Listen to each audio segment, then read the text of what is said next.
दोस्तों नमस्कार। સમયથી પહેલાં સમજી જાઓ તો સારું, આવો સમય કોઈને ન આવે।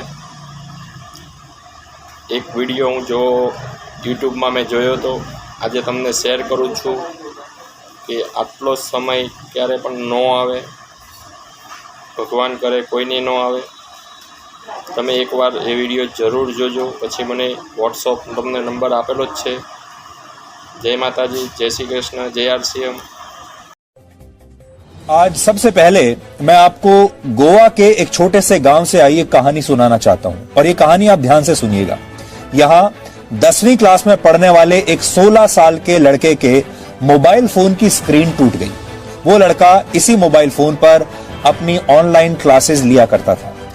एक दिन उसने अपने पिता से कहा कि वो उसके मोबाइल फोन की स्क्रीन रिपेयर करा दें, जिस पर 2000 रुपए का खर्च आना था।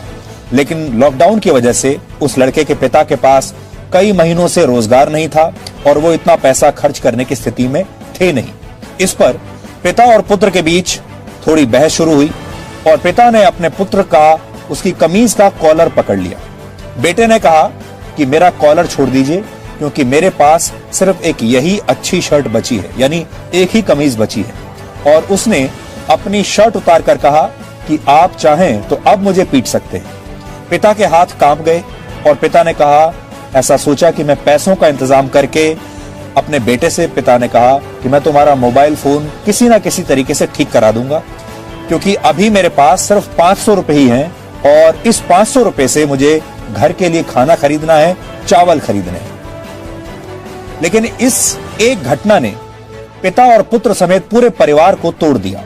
बेटा निराश हो गया और इसी महीने की 15 तारीख को इस छोटे से लड़के ने आत्महत्या कर ली। ये कहानी हमने आपको इसलिए सुनाई ताकि आप ये समझ सकें कि जब किसी परिवार के एक सदस्य का रोजगार छिन जाता है तो परिवार कैसे टूट जाता है और परिवार कैसे बिखर जाता है। और हमारे देश में ऐसे करोड़ों परिवार होंगे।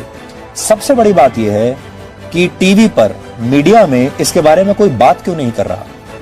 बेरोजगारी एक ऐसा मुद्दा है जो देश के 25 करोड़ परिवारों को सीधे तौर पर प्रभावित करता है, लेकिन मीडिया को इस बात से शायद कोई फर्क नहीं पड़ता।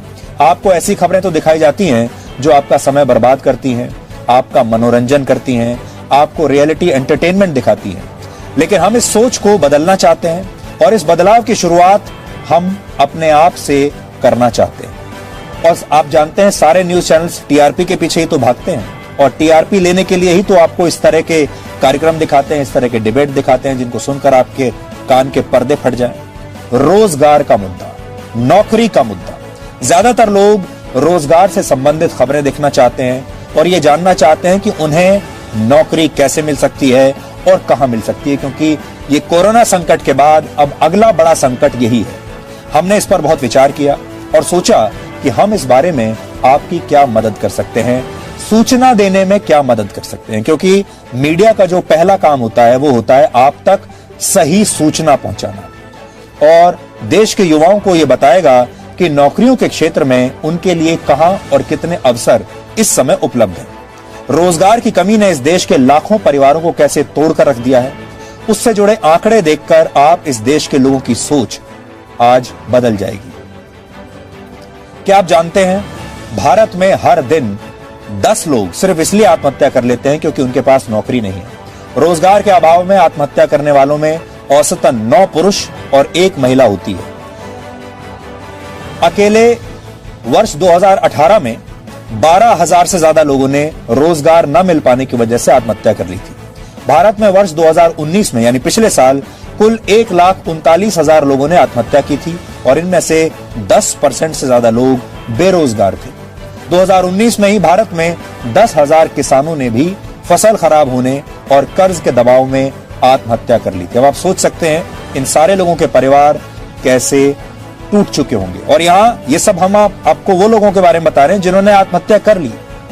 ऐसे करोड़ों लोग हैं जिन्होंने आत्महत्या नहीं की है, जो मरे नहीं हैं लेकिन जीते जी एक मृत व्यक्ति की जिंदगी ही बिता रहे हैं। इसके लिए आत्महत्या करने की जरूरत नहीं है, लेकिन जीवन उनका ऐसा हो चुका है कि अब जीने से भी कोई फायदा नहीं।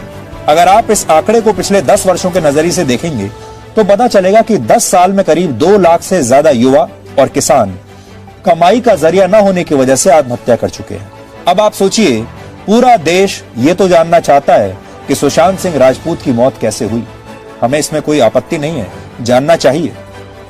लेकिन क्या आप में से कोई उन लाखों लोगों के बारे में भी जानना चाहता है जिन्होंने बेरोजगारी की वजह से अपनी जान दे दी? आपके भी जान पहचान वालों के बहुत सारे परिवारों में ऐसे लोग होंगे जिनकी नौकरियां या तो चली गई हैं या उन्हें मिली ही नहीं है और इस समय वो बहुत बुरी स्थिति में है। सुशांत की मौत की जांच सीबीआई से कराए जाने की मांग बिल्कुल सही है।